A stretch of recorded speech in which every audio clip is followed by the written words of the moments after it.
Hi friends, welcome to my YouTube channel.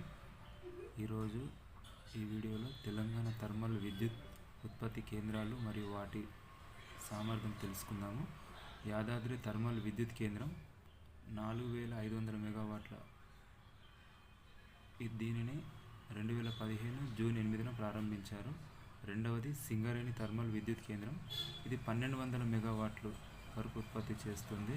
మూడవది Shankarpally gas ఆధారిత విద్యుత్ స్టేషన్, ఇది 1600 మెగావాట్లు ఉత్పత్తి చేస్తుంది. 2002లో స్థాపించారు.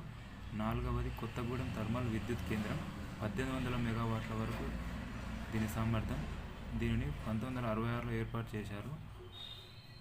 ఐదవది రామగుండం థర్మల్ విద్యుత్ కార్పొరేషన్, ఇది 62.50 మెగావాట్లు. దీనిని 1971లో ఏర్పాటు చేశారు.